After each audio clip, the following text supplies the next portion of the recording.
Bon dimanche matin. Encore vraiment un privilège. Il y a 3 semaines, j'ai eu le privilège de partager la parole chez vous. Et aujourd'hui, j'ai le privilège de partager la parole, mais cette fois-ci chez nous. Parce que la première fois, t'es invité, la deuxième fois, non. On a eu un bon temps chez Pasteur Clermont. Vraiment, on a été bien reçus. Brigitte, quelqu'un d'extraordinaire, ma femme a dit, je lui parlerais toute la soirée si on n'avait pas à dormir.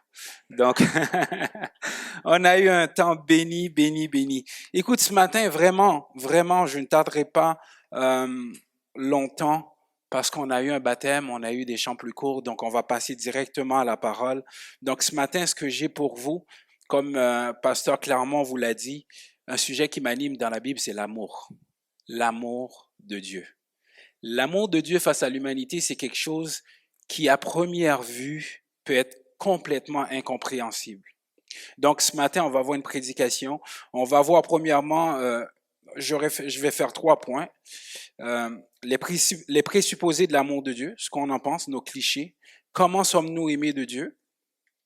L'amour de Dieu accordé en abondance, je vais donner 2 exemples. Et finalement, notre responsabilité face à l'amour de Dieu. Donc, nous savons tous, et là, je dis bien tous, ce verset-là, Jean 3,16. Qui ne connaît pas Jean 3,16? Levez la main. Elle lève la main de son conjoint et dit, non, dis pas ça, dis pas ça.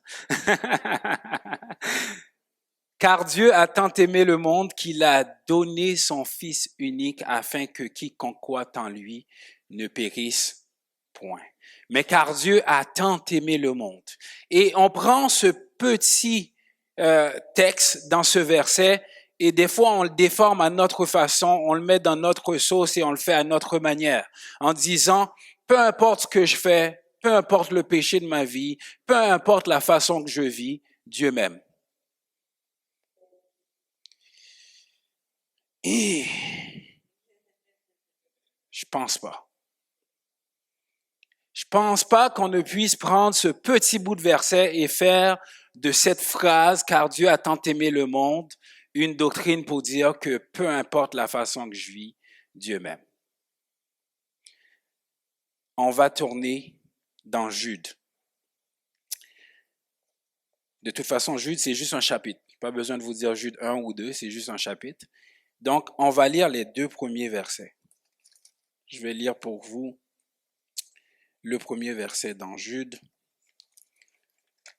Je pense qu'ils vont vous le projeter aussi. Donc Jude, serviteur de Jésus-Christ et frère de Jacques, à ceux qui ont été appelés, qui sont aimés en Dieu, le Père, et gardés pour Jésus-Christ. Est-ce que vous voyez la différence? On recommence. Jude, serviteur de Jésus-Christ et frère de Jacques, se présente à ceux qui ont été d'abord appelés. Ensuite, qui sont aimés de Dieu. Le Père est gardé pour qui? Il commence par la première règle, à ceux qui sont appelés. La parole va nous dire, Jésus veut que tous soient sauvés, mais on sait que tous ne seront pas sauvés. La volonté de Dieu, c'est bien ça.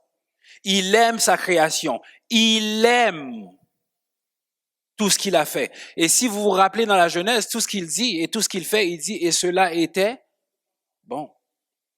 Il va jusqu'à dire, cela était même très bon. Alors si dans l'amour de Dieu, tout le monde était sauvé, le sacrifice ne serait pas nécessaire. Car Dieu a tant aimé le monde. S'il a tant aimé le monde, il n'a plus besoin de donner en sacrifice quelqu'un pour être sauvé. Mais non. Dieu est amour, mais hors de sa justice, vous êtes dans sa colère. Si vous n'êtes pas appelé dans son amour, gardé et aimé pour Jésus-Christ par le Père, vous n'êtes pas dans l'amour de Dieu. Je ne veux pas péter votre bulle, je veux juste vous dire la vérité. La parole de Dieu, c'est de dire la vérité. Et je dis bien la vérité. pas une vérité. Parce que les gens disent, mais écoute, j'ai déjà parlé à quelqu'un qui me dit, écoute, pourquoi ton Dieu, ça serait le vrai Dieu?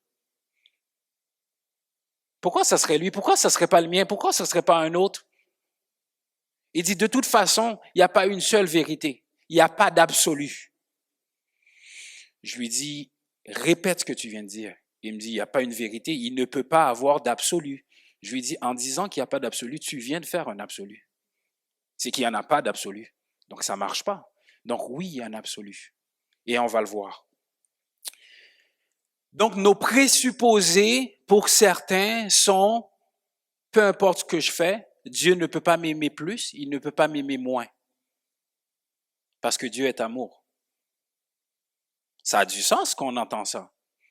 Mais Jude nous dit autre chose. À ceux qui sont appelés. Et ceux qui sont aimés de Dieu. Pourquoi il précise ceux qui sont aimés de Dieu si tout le monde est aimé de Dieu? Ça n'aurait pas de sens. Donc, il faut comprendre la Bible en un livre et non un verset à la fois. Vous savez la blague qui dit quelqu'un ouvre la Bible, puis il dit Dieu parle-moi, il ouvre la Bible, il dit au hasard Dieu va me parler. Puis il ouvre la Bible sur Judas alla se pendre. Il dit non, Dieu ne peut pas me dire ça. Il tourne, il rouvre la Bible, il lit un autre verset, il dit ce que vous devez faire, faites-le vite. On ne lit pas la Bible de cette façon. Il faut comprendre la Bible dans son contexte. Très, très important. Donc, comment sommes-nous aimés de Dieu? Nous sommes aimés de Dieu, le Père, parce qu'il nous a appelés dans son amour. Et ça, c'est une grâce. Et ça, vraiment, vous et moi, n'avons rien fait pour avoir cette grâce. Il n'y a rien en nous qui puisse faire en sorte que Dieu se tourne en disant « J'aime tellement Étienne. Je le vois pelleter là, il est tellement courageux. Je suis ému de compassion. Il mérite d'être sauvé. » Non, non. Par compassion, à ce moment-là, il eut compassion de toi et il est venu te chercher. Parce qu'il est fidèle, parce qu'il est Dieu et parce qu'il est amour. Ce n'est pas parce que Étienne était si bon. Il dit, moi-même, je ne croyais pas en Dieu. Je pensais que c'est pour les gens qui ne savaient rien, pour les fous, les insensés. Il dit, moi, j'ai été élevé comme ça, là. Vous avez entendu le témoignage. Mais le témoignage d'Étienne va directement avec ma prédication et vous allez voir pourquoi. Deuxième point, et c'est là que je m'en viens, Étienne, la grâce imméritée de Dieu. Quand Étienne donnait son témoignage ce matin, je me disais, c'est exactement comme ça Dieu travaille. Tant et aussi longtemps qu'on pense qu'on est capable, Dieu nous laisse aller. Jusqu'au jour où on frappe le mur. Parce que c'est quand nous sommes faibles qu'il est fort. Tant que je me pense fort, tant que mes connaissances me disent que je peux encore trouver une logique dans ce que je pense, Dieu nous laisse monter notre tour de raisonnement, comme la tour de Babel. Vas-y, monte plus haut. Jusqu'au jour où tu te rends compte que peu importe la hauteur que je monte, je ne pourrai jamais l'atteindre. Et Jean va dire, il faut que je diminue afin qu'il puisse grandir en moi. Je prends 2 exemples pour ça. Tournez avec moi dans Jean chapitre 4. On va prendre le temps de lire.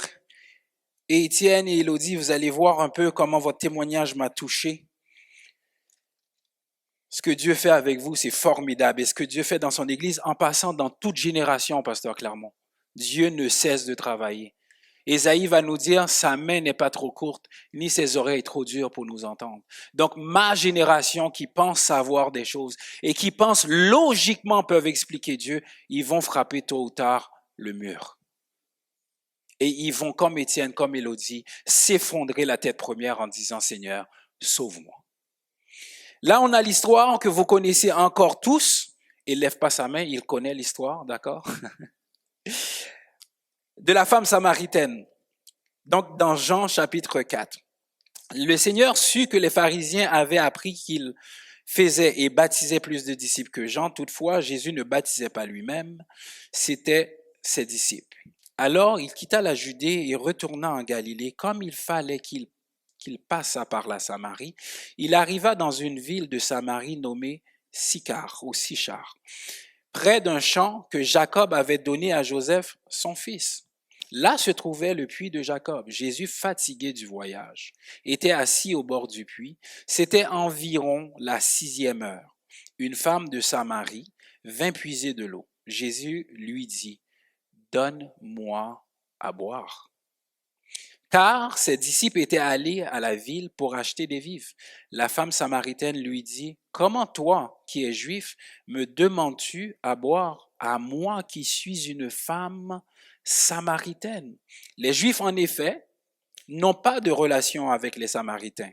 Jésus lui répondit, « Si tu connaissais le don de Dieu, et qui est celui qui te dit, donne-moi à boire, tu lui aurais toi-même demandé à boire, et il t'aurait donné de l'eau vive. » Seigneur, lui dit la femme, tu n'as rien pour puiser, et le puits est profond. D'où aurais-tu donc cette eau vive? Es-tu plus grand que notre Père, notre Père Jacob, qui nous a donné ce puits, et qui en a bu lui-même ainsi que ses fils et ses troupeaux? Jésus lui répondit, Jésus lui répondit, quiconque boit de cette eau aura encore soif, mais celui qui boira de l'eau que je lui donnerai n'aura jamais soif. Et l'eau que je lui donnerai deviendra en lui une source d'eau qui jaillira jusque dans la vie éternelle.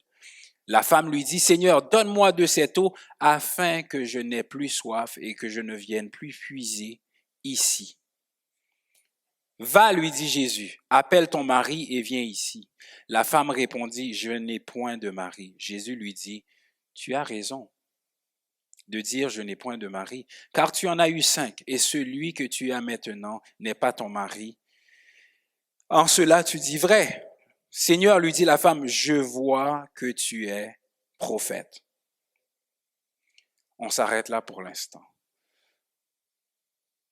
Quand on lit un passage dans la Bible, des fois, il y a des choses qui nous échappent, il y a des choses qui nous attirent. Moi, ma passion, c'est essayer de comprendre pourquoi les choses sont là, pourquoi des petits détails comme ça. Et là, on voit une femme qui vient puiser à la 6e heure. La 6e heure, c'est environ midi. Et ceux qui connaissent la culture et qui ont déjà eu le privilège d'aller en Israël, à midi, il fait très, très chaud. Et la question, on se demandait, pourquoi la femme est là toute seule à puiser à cette heure-là? Parce qu'il n'y a personne en ce moment. Elle vit une vie dont elle a honte. Donc, elle sort quand il n'y a personne pour ne pas se faire juger. Et là, elle croise un homme. Vous savez, là, on est dans une ère où ce que les hommes parlent avec les femmes et des fois avec indécence, c'est quasiment normal. Mais on est dans une culture où, les hommes n'approchent pas les femmes, encore moins un juif qui parle avec une samaritaine. Et c'est un choc pour la femme. Non seulement de croiser quelqu'un à cette heure-là et que cet homme lui parle. Et il ne lui dit pas n'importe quoi.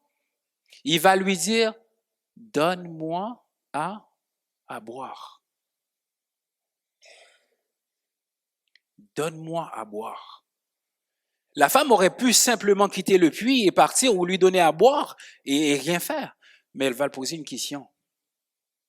Comment toi, qui es juif, demandes à moi, qui suis une femme samaritaine, à boire? C'est pas possible. Il y a un fossé entre nous. Les Juifs nous considèrent comme des moins que rien. Comment tu m'adresses la parole? En plus, tu me demandes à boire. Jésus va lui dire, si tu connaissais le don de Dieu, si tu le connaissais, et si tu connaissais celui qui te dit donne-moi à boire, tu lui aurais toi-même demandé à boire. Le paradoxe semble être bizarre. Jésus fatigué du voyage, quelqu'un vient chez vous, il dit, je suis fatigué, vous êtes un puits, il dit, écoute, donne-moi à boire. Tu lui dis, mais je comprends pas pourquoi tu me demandes à boire. Lui, il te dit, si tu me demandais à boire, je t'aurais donné une eau qui est de meilleure qualité que l'eau que je te demande. Tu lui dirais, mais bois toi-même ton eau. Pourquoi tu me demandes?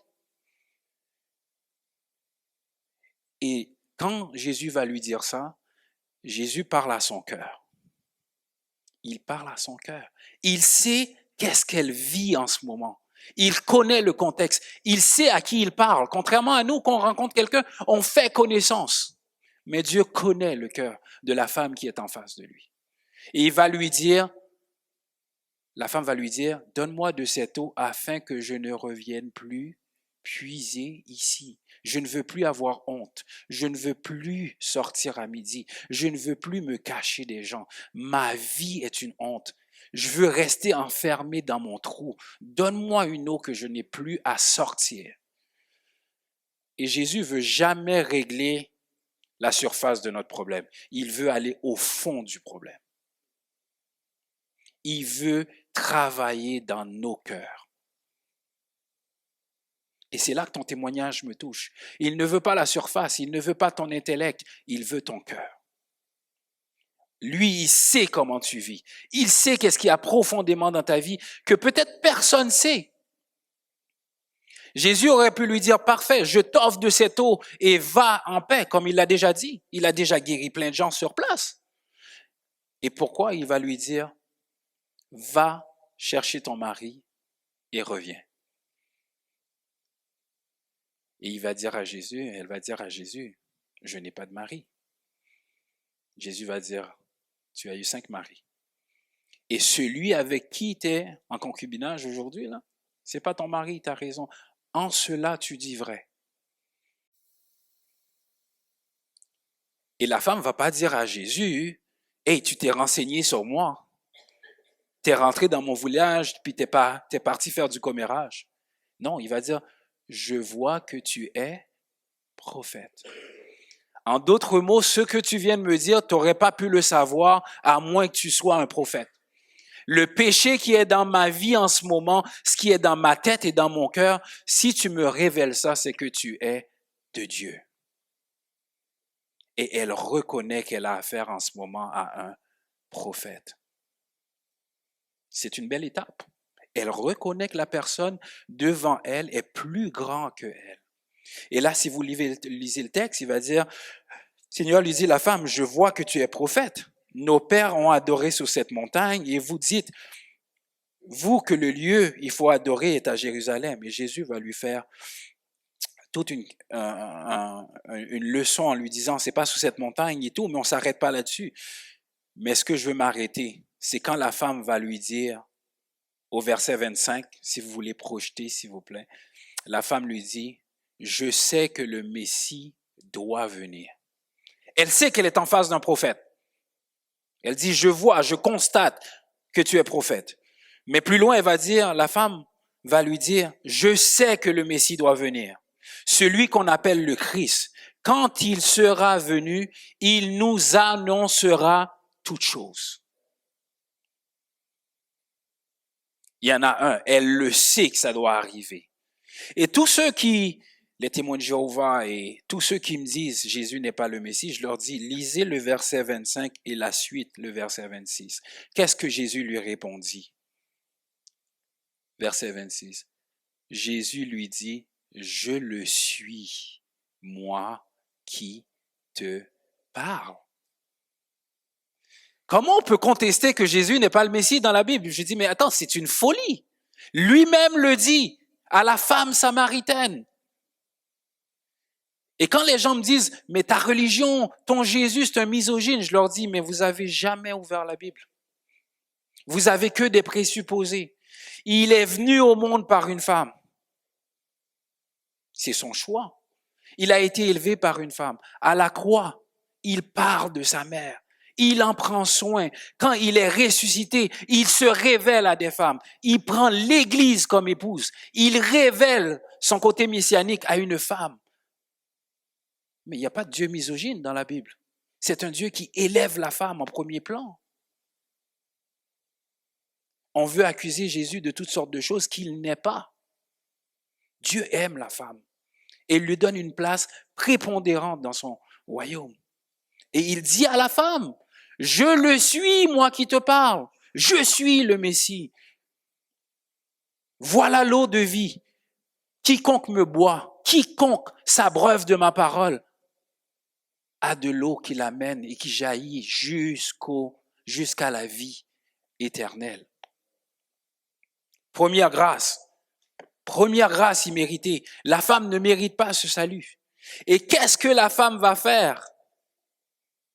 Les disciples reviennent et tout.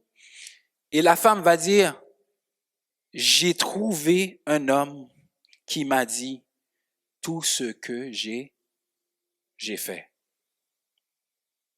Vous imaginez cette femme qui retourne dans son village, ceux qui connaissent qu'elle a une vie déréglée, et elle va témoigner, j'ai rencontré un homme qui m'a dit tout ce que j'ai fait. Certains vont lui dire, ouais, c'est un 7e, un autre de plus, on sait que toi, toute ta vie, c'était des hommes. Non, celui-là est différent. Il n'est pas venu profiter de moi. Il n'est pas venu de la façon que les 5 autres, puis celui que j'ai. Lui, il est différent. Il est venu et m'a dit tout ce que j'ai fait. Et vous voyez au verset 39, plusieurs Samaritains de cette ville crurent en Jésus à cause de la déclaration formelle de la femme. Une femme pécheresse. Une femme qui, en premier lieu, n'avait pas une vie réglée devant Dieu. Ça ne veut pas dire qu'il faut marcher n'importe comment. Ça veut simplement dire, quand Dieu veut vous racheter, ça ne dépend pas de vous. Ça dépend que de lui. Et là, il va prendre une femme complètement à l'écart de la société, une femme qui veut se cacher, une femme comme la femme de perte de sang qui n'avait pas part à la société. Et Dieu va nous racheter dans nos moments les plus noirs, dans nos choses les plus terribles de notre vie. Dans la honte, Dieu vient nous prendre et il nous relève. Vous imaginez une femme qui était sortie pour se cacher, maintenant va évangéliser. Vous imaginez-vous? Quelqu'un qui sortait pour se cacher, elle court dans sa ville pour aller dire « J'ai trouvé un homme ». Il me semble que ce n'est pas la personne de dire « J'ai trouvé un homme ». Et elle va dire « Cet homme m'a dit tout ce que j'ai fait ». Et plusieurs Samaritains crurent à cause de son témoignage. Vous n'êtes pas trop petit si Dieu vous saisit pour aller évangéliser qui que ce soit. Quand Dieu vous saisit par sa grâce, il n'emporte plus de vous, c'est lui qui mène.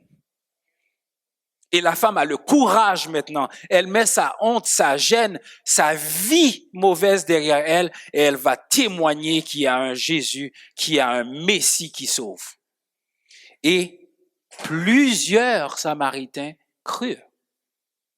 Quel évangéliste! Quelle grâce! Quel sauveur! Capable de nous saisir dans nos moments les pires moments de nos vies et nous faire devenir un porte-parole pour sa gloire.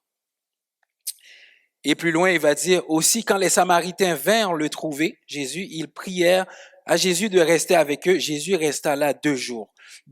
Un beaucoup plus grand nombre crurent à cause de sa parole.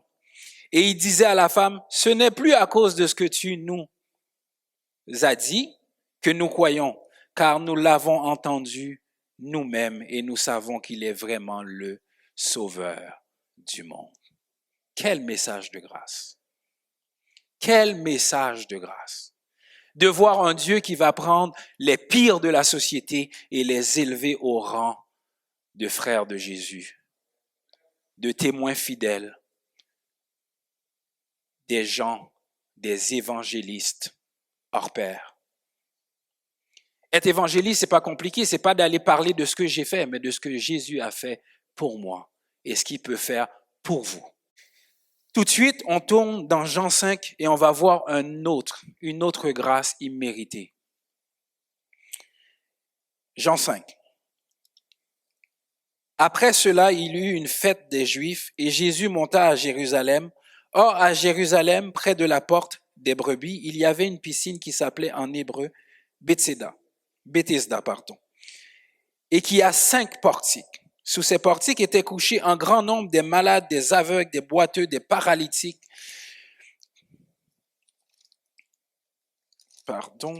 des paralytiques qui attendaient le mouvement de l'eau, car un ange descendait de temps en temps dans la piscine et agitait l'eau. Et celui qui y descendait le premier, après que l'eau avait été agitée, était guéri, quelle que fût sa maladie. Là se trouvait un homme malade depuis 38 ans. Jésus l'ayant vu coucher et sachant qu'il était malade depuis longtemps, lui dit, « Veux-tu être guéri ?»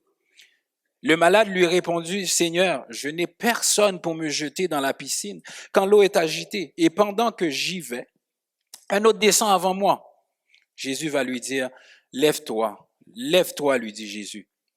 Prends ton lit et marche. » Aussitôt l'homme fut guéri, il prit son lit et marche. C'était un jour de sabbat. Les Juifs lui dirent donc, celui qui avait été guéri, c'est le sabbat, il ne t'est pas permis de porter ton lit. On va rester là pour l'instant. Un homme couché auprès d'une piscine pour avoir une guérison pendant 38 ans.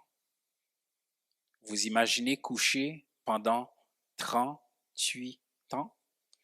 Vous savez qu'à l'hôpital, on tourne les gens pour pas avoir des plaies de lit. Coucher pendant 38 ans. Je vous mets accroupi pendant 15 minutes. Quand vous levez, déjà, vous boitez un petit peu parce que les jambes sont engourdies. Le monsieur, là, il est couché là pendant 38 ans, paralysé. Et on ne sait pas comment, est-ce qu'il rampe avec les mains, est-ce qu'il essaie de traîner ses pieds, mais il y a toujours un plus vaillant que lui qui est guéri avant lui. Est-ce que vous imaginez qu'il a un sourire dans le visage à chaque fois qu'il arrive proche et quelqu'un tombe avant lui? Est-ce que vous imaginez combien de gens qu'il a vu être guéris pendant 38 ans et que lui est resté au bord? Est-ce que vous imaginez la colère, la tristesse, la déception qu'il a pu vivre pendant des années, cet homme paralytique? Qu'il est couché là et il regarde, même ma maladie ne me permet pas de m'approcher plus vite qu'un autre. Pensez-vous qu'il n'a pas souhaité la mort une fois de temps en temps? On peut présupposer plein de choses. Avez-vous déjà été malade quelques années? Avez-vous déjà eu une grippe d'homme?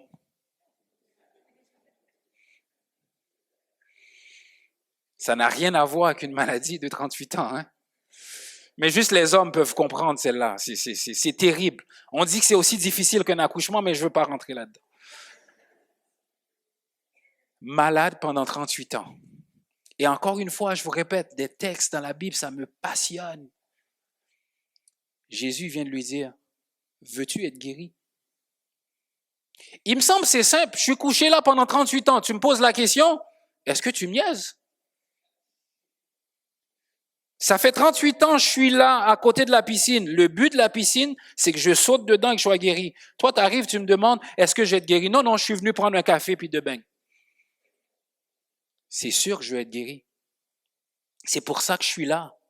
C'est pour ça que ça fait 38 ans, je suis en train de poireauter à côté de la piscine. Mais combien de fois Dieu nous pose une question directe dans notre cœur et on le sait, puis on répond n'importe quoi? La question était claire. Veux-tu être guéri? À mon avis, il y a 2 réponses possibles. Oui ou non? Mais on ne peut pas répondre à la question si on ne sait pas qui est en face de nous. Et là, il ne sait pas qui est en face de lui. Il ne sait pas comme la femme encore qu'il fait face à quelqu'un qui est beaucoup plus grand que lui. Et sa réponse, elle est typiquement humaine. Regardez sa réponse au verset 7. Le malade lui répondit, « Seigneur, je n'ai personne pour me jeter dans la piscine quand l'eau est agitée. Et pendant que j'y vais, un autre descend avant moi. » En d'autres mots, là, vas-tu rester là pour me jeter la prochaine fois quand la piscine va être agitée? Parce que j'ai personne pour faire ça. C'est ce qui me manque. Quelqu'un qui est assez vaillant pour me plonger dedans une fois qu'elle est mouvementée. Et Jésus va lui dire quelque chose qui sort complètement de ce qu'il peut penser. Jésus va pas lui dire, C'est bon, je reste à côté de toi. Dès que l'ange descend, moi, je suis vaillant, je suis un jeune, j'ai de la force. Je te garde sous mes épaules, puis on reste à côté de la piscine. Aussitôt, on va être le premier la prochaine fois. C'est pas ce que Jésus lui dit. Jésus va faire abstraction complètement de la piscine. Là encore, tu viens de trouver une eau qui guérit. Une eau qui est beaucoup plus puissante que celle de la piscine. Jésus-Christ lui-même. Et il va lui dire, tout de suite, lève-toi. C'est fini la paralysie. Parce que sa parole est créatrice. Sa parole recrée tout. Quelqu'un qui n'a pas marché depuis 38 ans, y a-t-il des physiothérapeutes et des ergots dans la salle? Je pense que vous aurez abandonné le projet. Et en une seule parole, les muscles se reconstruisent, les tendons, les os, tout. Le cerveau a réappris à remarcher après 38 ans. Sur une seule parole, la parole de Jésus. Lève-toi, prends ton lit et marche. C'est un ordre. Dieu commande aux malades. C'est fini aujourd'hui. Plus besoin de croire dans cette piscine. Crois en moi. Je suis la vie et la vie éternelle. Et encore ce qui est fascinant, aussitôt, pas dans 15 jours, il s'est pas dit, c'est-tu vrai, laisse-moi me pincer, je pense pas que je peux il se lève, aussitôt. Cet homme fut guéri, il prit son lit et il marcha. Vous imaginez maintenant les autres malades? Imaginez-vous, vous êtes là, vous venez de voir ça. Tout le monde doit crier, hey, moi aussi, ça fait 39 ans, ça fait 40 ans, ça fait 32 ans, hey, toi, attends ton tour. Le texte ne nous rapporte pas ça. Mais ce qui me fascine, ils vont dire c'était un jour de sabbat. Notre Seigneur, il est très amusant. Et les Juifs lui dirent donc à celui qui avait été guéri, c'est le sabbat. Il ne t'est pas permis de porter ton lit. L'homme sans Dieu regarde même pas le miracle. Écoute, il me semble, si je vois quelqu'un qui était couché ici pendant 38 ans qui est guéri, je m'en fous un peu de son lit. C'est quand même impressionnant de voir quelqu'un, ça fait 38 ans couché et il marche comme un jeune. Et ce qui leur fascine, c'est la loi. L'homme sans Dieu, c'est la loi. L'homme sans Dieu n'a pas de grâce. L'homme sans Dieu, c'est by the book. Et il va dire, il ne t'est pas permis.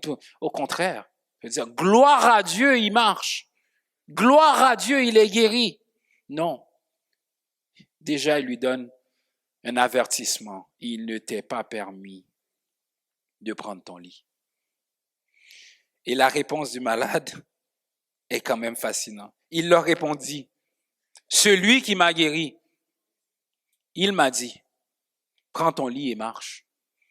Écoute, ça fait 38 ans que je suis couché. Moi, je t'ai vu au moins 38 fois par année. Tu m'as jamais rien dit. Mais lui, il m'a dit, je l'ai écouté. Alors, quand il nous arrive des choses dans la vie, ils vont vous dire, mais pourquoi tu as fait ça? Parce que Jésus m'a dit de faire ça. Pourquoi tu es aussi fou d'aller évangéliser des gens? Parce que Dieu me demande de le faire.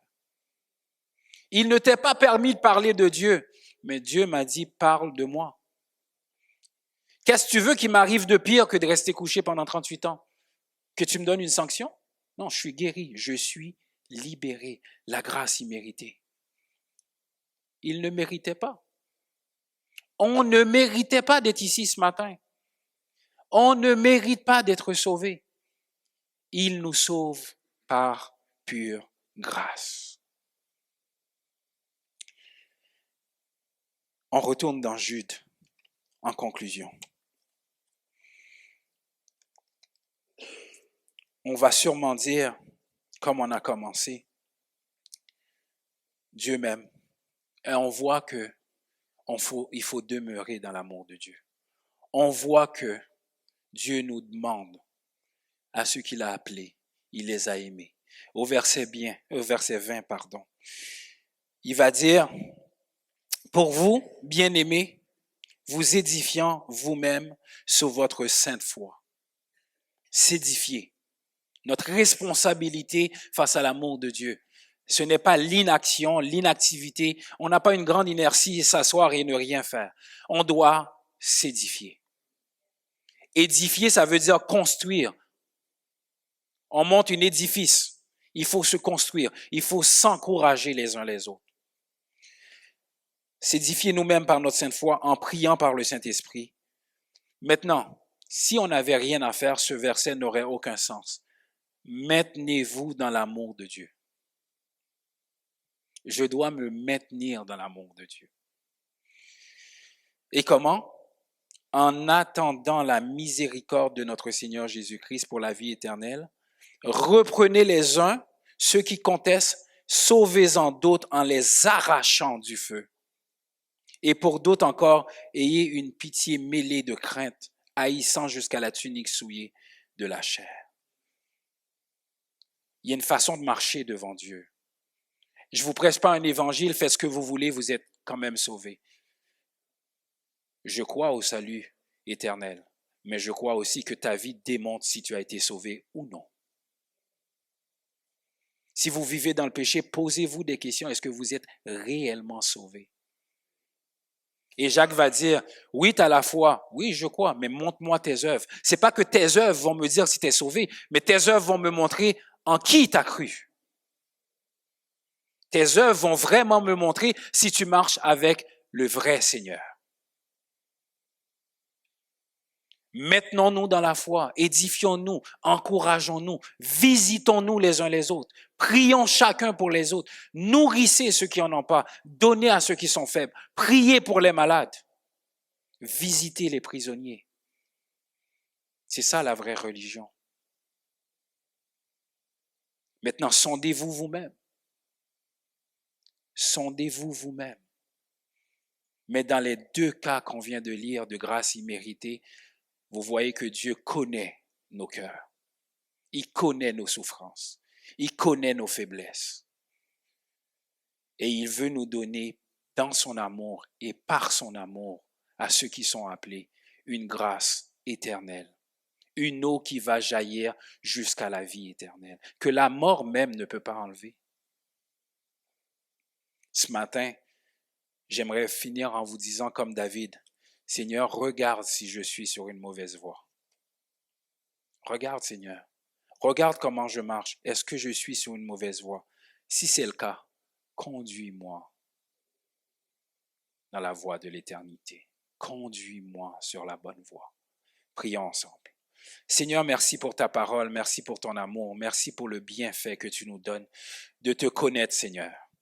Comment ne pas te louer? Comment ne pas exalter un Dieu qui veut nous donner lui-même la vie éternelle? Il veut se donner à nous parce qu'il nous a tant aimés et son Père a appelé ceux qu'il garde pour lui. Merci Seigneur qu'on puisse être compté parmi ceux qui te sont gardés, Seigneur. Seigneur, bénis cette assemblée, bénis chacun qui écoutera, Seigneur, cette parole qui est la tienne, Seigneur, et non la nôtre. Merci pour ceux qui l'ont écouté. Puisses-tu, Seigneur, faire croître en eux, Seigneur, ta parole, qu'elle puisse prendre racine et qu'elle puisse leur faire du bien, Seigneur.